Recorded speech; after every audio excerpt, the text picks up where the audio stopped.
Hello students, आप सभी का स्वागत है। देखो, बहुत सारे बच्चों को पैसेज के क्वेश्चंस को बनाने में प्रॉब्लम होती है। तो आज मैं आप लोग को एक ऐसा तरीका बताने जा रहा हूँ, ऐसा ट्रिक बताने जा रहा हूँ जिससे कि कोई भी पैसेज आपका बहुत ही इजीली बन जाएगा। अगर इस वीडियो को पूरा देखने के बाद आपसे अगर कोई पैसेज ना बने तो आप इस वीडियो को डिसलाइक करके चले जाना। मैं पूरी गारंटी देता हूँ कि इस वीडियो को अगर आप पूरा देख लेते हो तो आपसे कोई भी पैसेज बहुत ही इजीली बन जाएगा। कुछ रूल्स हैं, उसको पहले समझना हमारे लिए ज़रूरी है। देखो, जैसे कि आपको पता होगा ना कि जो रीडिंग सेक्शन के जो क्वेश्चंस होते हैं, जो भी पैसेजेस के क्वेश्चंस हैं, ठीक है, वो 10 मार्क्स के रहेंगे। अब भाई आपको एक पैसेज पढ़ने का 10 मार्क्स मिल रहा है, 10 क्वेश्चन है। अब उन क्वेश्चंस को करने के लिए हमें सबसे पहला चीज़ जो याद रखना है वो ये है कि पूरे पैसेज को केयरफुली रीड करना है। हो सकता है रीड करने के समय आपको कोई शब्द पता नहीं चले, कोई वर्ड का मतलब पता नहीं चले, कोई बात नहीं है, बट रीड करना है। अब जब आप रीड कर रहे हो तो रीड करने के साथ साथ जैसे कि यहाँ पे आप देख रहे होगे कि कुछ हमने जो भी हार्ड वर्ड मुझे लगे हैं उसको मैंने अंडरलाइन कर दिया है, या फिर कुछ मुझे लगे कि ये इंपॉर्टेंट वर्ड है उसको मैंने अंडरलाइन कर दिया। तो हार्ड वर्ड और इम्पॉर्टेंट वर्ड को अंडरलाइन करना है। साथ ही साथ अगर कुछ ऐसा सेंटेंस निकलता है जिससे कि कोई मीनिंग निकलता हो, जैसे कि मुझे यहाँ पे एक सेंटेंस पता चला जिससे कि एक मीनिंग निकल रहा है, the more incredible the mountains the greater the thrill. कुछ इस तरह के अगर कुछ मुझे सेंटेंसेस मिलते हैं पूरे पैसेजेस में तो उसको हम अंडरलाइन करेंगे। तो दो चीज़ों को अंडरलाइन करना है, एक हार्ड वर्ड, कोई डिफिकल्ट सा वर्ड जो हमें समझ में बिल्कुल भी नहीं आ रहा है पैसेज पढ़ते समय। दूसरा, कहीं से अगर कोई मीनिंग निकल रहा है किसी सेंटेंस का, उसको अंडरलाइन करना है। ठीक है। और इसके बाद सबसे आखिरी पॉइंट है कि आपको जो भी यहाँ पे क्वेश्चंस दिए हुए हैं बस क्वेश्चंस को समझना है। तो ये 4 पॉइंट याद रखो, आपसे कोई भी पैसेजेस बहुत ही इजीली बन जाएंगे। मैं अभी ये जो सीबीएसई ने जो ऑफिशियली सैम्पल पेपर निकाला है उसके पैसेज को अभी आपको इतने आसान तरीके से करवाने जा रहा हूँ कि आपने सोचा भी नहीं होगा कि यार ये इतना ईजी था। बिलीव नहीं करोगे, बट सच में बहुत ईजी है। देखो कैसे, मैं आपको बताता हूँ। पहला काम क्या करना है, मैं पहले पूरा रीड करूँगा, ठीक है, आप भी देखते जाओ। और जो इंपॉर्टेंट वर्ड्स मिलेंगे जिसको हो सकता है मुझे नहीं पता, ठीक है, तो उसको हम अंडरलाइन कर जाएंगे। तो mountains have always been held in great awe. अभी देखो, मैं हिंदी नहीं समझ रहा हूँ कि इसका क्या हिंदी होता है। भाई मुझे हिंदी नहीं पता, ठीक है, बहुत सारे बच्चों को नहीं पता होगा। बहुत सारे बच्चे सोचते भी होंगे सर हम इंग्लिश का हिंदी ट्रांसलेट नहीं कर पाते हैं, तो हिंदी हमें नहीं पता। बस इंपॉर्टेंट वर्ड को अंडरलाइन करेंगे। यहाँ पे मुझे कोई भी इंपॉर्टेंट वर्ड या फिर हार्ड वर्ड नहीं लगे, मैंने अंडरलाइन किया। अब यहाँ पे मुझे मान के चलो ऑ का मतलब नहीं पता चल रहा है, मैंने एक अंडरलाइन कर दिया। मैनकाइंड का मतलब चलो भाई नहीं पता चल रहा है, हमने अंडरलाइन कर दिया, ठीक है। They have been a challenge to humans, those brave among us have always wanted to conquer. Conquer ये वर्ड सुना सुना नहीं लग रहा है, हिस्ट्री में पढ़ा हुआ होगा, जीत हासिल करना, ठीक है। तो बहुत सारे ऐसे भी वर्ड मिलेंगे जो आपने पढ़ा हुआ होगा, तो उसके मीनिंग आपको पता चल जाएंगे। तो यहाँ तक मुझे फिलहाल अभी कोई हार्ड वर्ड नहीं मिला। अब यहाँ पे चलो, यहाँ पे एक हमें इम्पॉर्टेंट सेंटेंस देखने को मिल रहा है कि the more incredible the mountains the greater the thrill. तो ये एक सेंटेंस हमें मिल रहा है जिसका कुछ मीनिंग हो सकता है आगे चल के हमें देखने को मिलेगा। तो कुछ ऐसे सेंटेंसेस को अंडरलाइन हम कर लिए। Okay, a challenge to the bravery of the human race, climbing mountains is an experience that is hard to put into words. देखो यहाँ पर भी एक इंपॉर्टेंट ये सेंटेंस मुझे लग रहा है, इसका एक मीनिंग निकल रहा है ना कि climbing mountains is an experience that is hard to put into words, meaning निकल रहा है, इसको हम अंडरलाइन कर लिए। You are in a beautiful environment, and when you reach the top, you feel incredible, but you also have to climb down, which is when most accidents happen. People are tired, it gets dark, it's harder. So, mountain climbing is undoubtedly one of the most popular adventure sports, along with being challenging and risky for the climber. तो यहाँ पर भी हमें एक important जो है line देखने को मिला, एक इम्पॉर्टेंट सेंटेंस दिया गया है कि माउंटेन क्लाइंबिंग जो है अनडाउटेडली एक मोस्ट पॉपुलर एडवेंचर स्पोर्ट्स है, ठीक है। तो जो इम्पॉर्टेंट वर्ड्स हैं, जो इम्पॉर्टेंट सेंटेंसेस हैं जिससे कोई मीनिंग निकल रहा है, उसको हम अंडरलाइन कर लिए। देखो जो क्वेश्चन बनेगा ना वो इन्हीं हार्ड वर्ड से मिलेगा और इन्हीं इंपॉर्टेंट क्वेश्चन से मिलेंगे जिसका आंसर आप इजीली कर सकते हो। ठीक है, तो मैंने आपको तरीका बता दिया है। अब मैं पूरा अगर पैसेज पढ़ा तो आप बोर भी हो सकते हो या फिर हो सकता है आपको समझ में भी नहीं आ रहा होगा। ठीक है, तो मैं डायरेक्ट आप क्या करता हूँ, क्वेश्चन बताता हूँ। मैंने जितने भी यहाँ पे इंपॉर्टेंट वर्ड्स हैं या सेंटेंसेस हैं वो मैंने यहाँ पे अंडरलाइन कर लिए हैं। ठीक है, तो आप इस तरह से सबसे पहले आपको पहले समय देना है, 10 मिनट 15 मिनट समय देके पूरा पैसेजेस को पढ़ो, जो इंपॉर्टेंट वर्ड्स है अंडरलाइन कर लो। हो सकता है कि आप कोई पैसेज पढ़ रहे होगे तो उसका मीनिंग नहीं पता होगा, कोई बात नहीं, अंडरलाइन करते जाना बस जो इंपॉर्टेंट वर्ड्स होगा, जैसे कि हमने यहाँ पे किया हुआ है। ठीक है, अब क्वेश्चन को यहाँ पे देखो, मैं क्वेश्चन आपको पढ़ता हूँ और इसका आंसर देखो कितनी आसान तरीके से हम लोग करते हैं। फर्स्ट क्वेश्चन क्या पूछा गया है कि why does the writer say that mountains inspire awe in humans. अभी हमने जैसे कहा कि क्वेश्चन जो आपके बनेंगे ना वो इम्पॉर्टेंट वर्ड से, हार्ड वर्ड से, या फिर जो भी सेंटेंस से जिसका मीनिंग कुछ निकलता है उससे बनेंगे। तो देखो यहाँ पे जो ऑ हमने ऊपर में अंडरलाइन किया था, यहाँ से एक क्वेश्चन बना ना। ठीक है, बन रहा है। अब यहाँ पे क्वेश्चन क्या पूछा जा रहा है, वाई का मतलब तो पता है, वाई का मतलब क्यों। जो राइटर है, राइटर का मतलब पता है, जो भी ये पैसेज लिख रहा है वो। ठीक है, तो जो राइटर है वो माउंटेन्स को ह्यूमन के लाइफ में ऑ क्यों कहता है। ठीक है, तो देखो यहाँ पे अगर आप देखोगे, थोड़ा सा मैं आपको पैराग्राफ 1 दिखा दे रहा हूँ क्योंकि लिख दिया है पैराग्राफ 1 में। तो यहाँ पे हमने ऑ देखा था। ठीक है, अब देखो यहाँ पे एक चीज़ लिखा गया है कि आगे अगर इसके एक लाइन आगे पढ़ोगे, they have been a challenge to humans. जो माउंटेन्स है एक तरह से देखा जाए तो ह्यूमन के लिए एक चैलेंज है।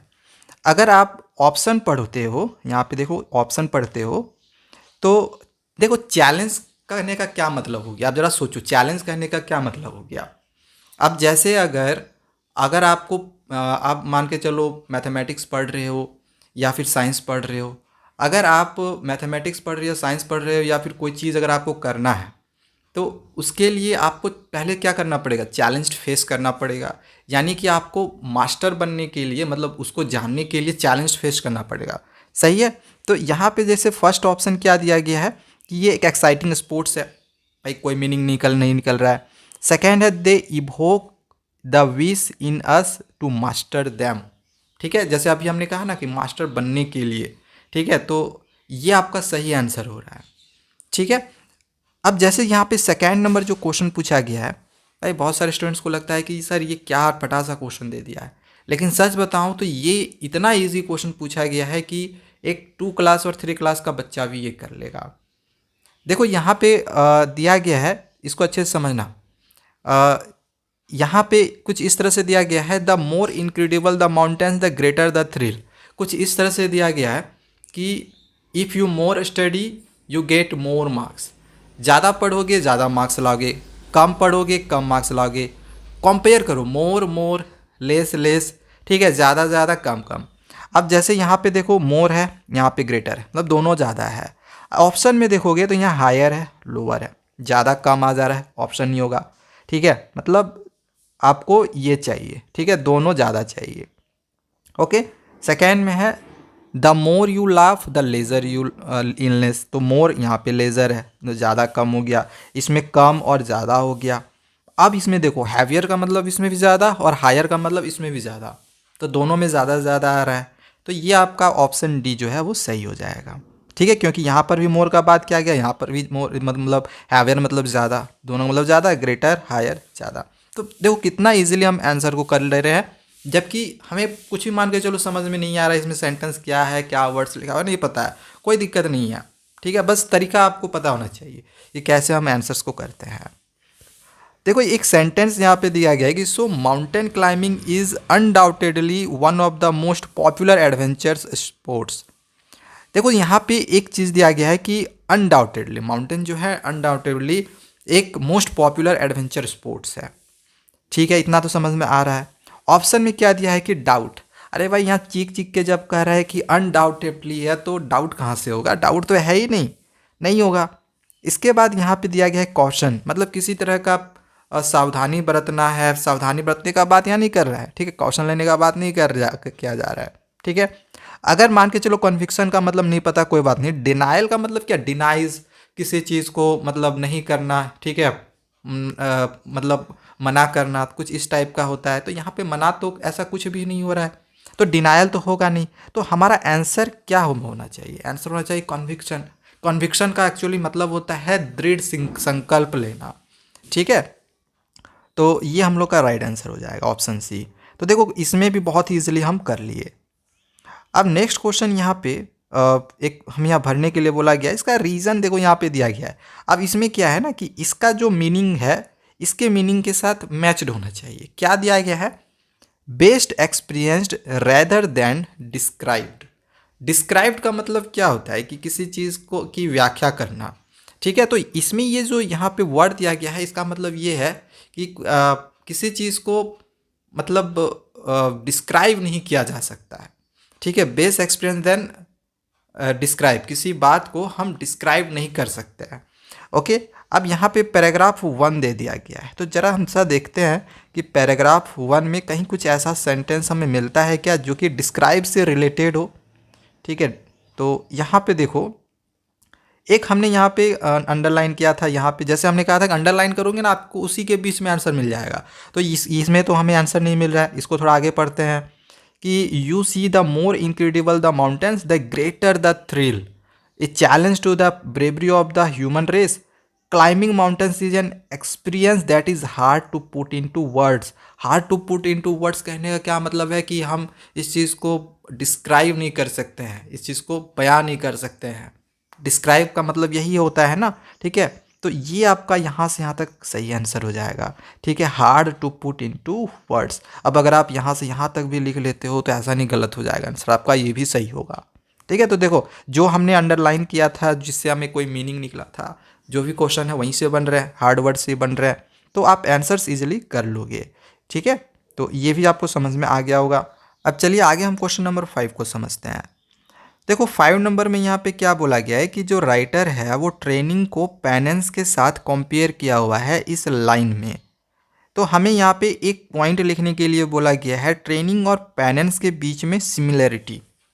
तो ट्रेनिंग का मतलब तो देखो आपको पता होता है कि ट्रेनिंग का मतलब क्या होता है। जैसे मान के चलो आप क्रिकेट खेल रहे हो, क्रिकेट की ट्रेनिंग कर रहे हो, या फिर माउंटेन ही यहाँ पे इस टॉपिक में जो है वो माउंटेन का बात किया गया है। माउंटेन चढ़ना भी एक तरह से क्या है, ट्रेनिंग ही है। ठीक है, तो आप कुछ भी ट्रेनिंग कर रहे हो तो वहाँ पे आपको पसीना बहाना पड़ता है, आपको मेहनत करना पड़ता है, आपको कष्ट होता है। तो ये आप लोग के लिए क्या होता है, थोड़ा सा डिफ़िकल्ट होता है ना। और पेनेंस क्या होता है? पेनेंस का मतलब होता है जैसे कि मान के चलो हमने कोई गलती करी, अब उस गलती के लिए हम प्रायश्चित करना चाहते हैं, तो हम इसके लिए कुछ भी अपने आप को सजा देते हैं। तो यहाँ पर भी एक तरह से देखा जाए तो हमारे लिए ये भी डिफ़िकल्ट होता है। ठीक है, यहाँ पर भी हमें कष्ट होता है। तो सिमिलरिटी क्या है कि हमें दोनों में डिफ़िकल्टीज़ होती हैं, चाहे वो ट्रेनिंग हो या फिर पेनेंस हो।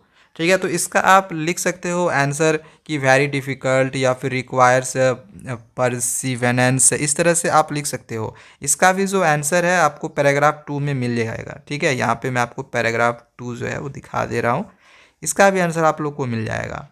ठीक है, देखो यहाँ पे जो हमने अभी बात की थी पेनेंस की, तो देखो यहाँ पे वो सेंटेंस वो लाइन हमें मिल गया ना। ठीक है, ये वाला लाइन हमें मिल गया, इसीलिए हमने कहा था कि जो हार्ड वर्ड है या इंपॉर्टेंट सेंटेंस है उसको अंडरलाइन करोगे आपको आंसर मिल जाएगा।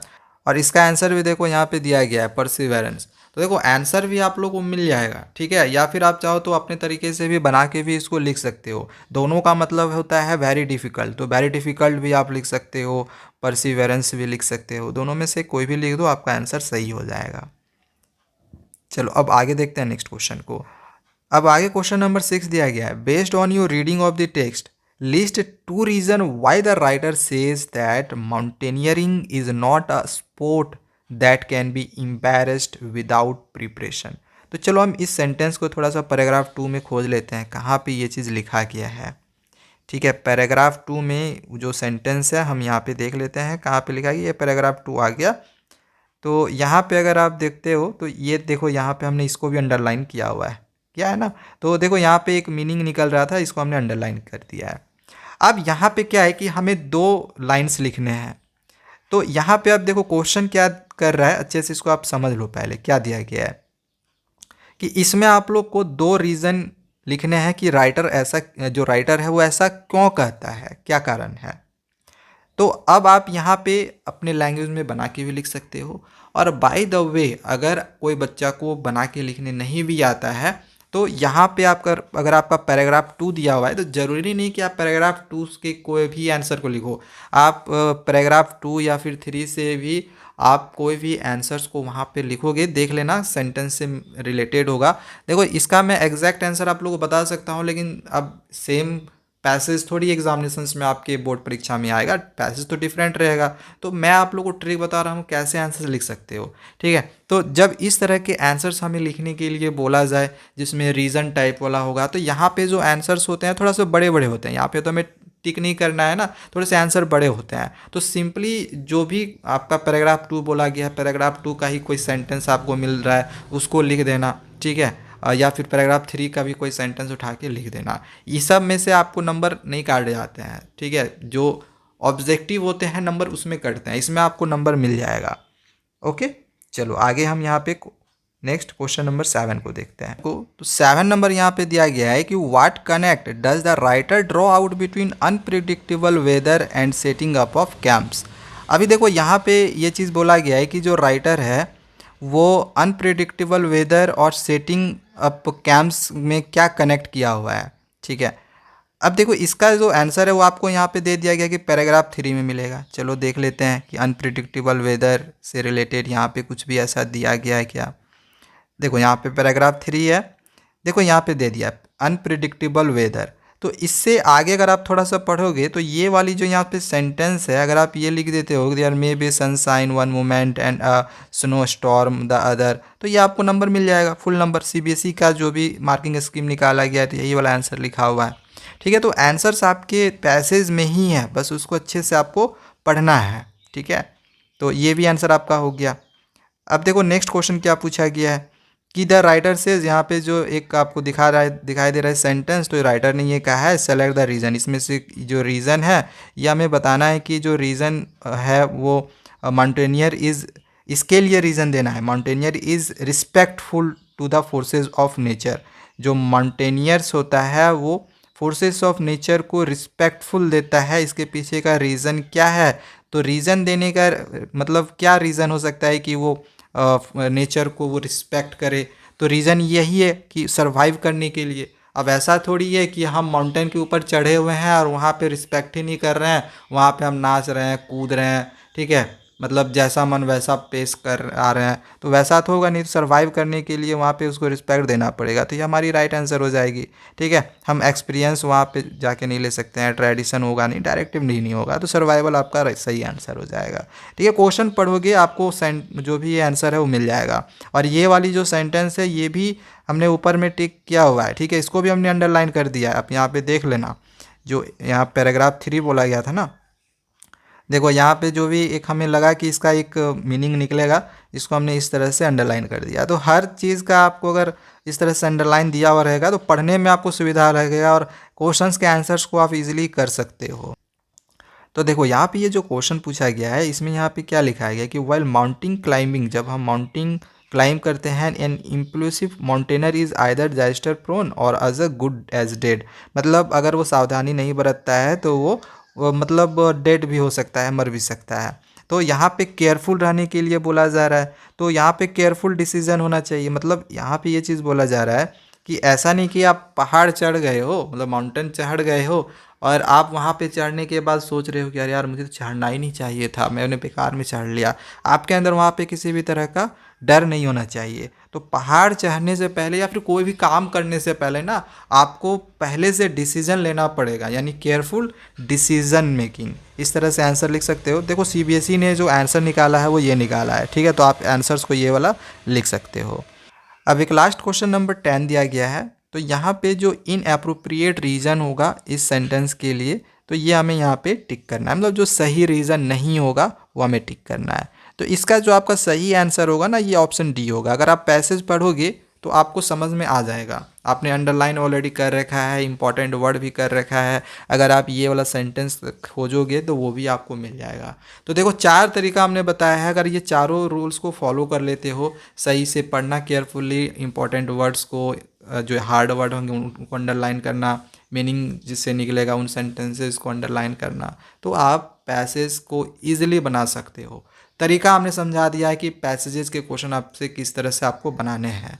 और अगर किसी भी तरह का कोई प्रॉब्लम आता होगा, चाहे वो राइटिंग सेक्शन हो, ग्रामर सेक्शन हो, या फिर आगे के यहाँ पे जो भी सीबीएसई ने सैम्पल पेपर निकाले हुए थे, इसके अगर कोई भी क्वेश्चंस में आपको प्रॉब्लम हो रहा होगा, समझ में नहीं आ रहा होगा, कमेंट करना, मैं आगे की वीडियोज़ में उसको भी समझा दूंगा।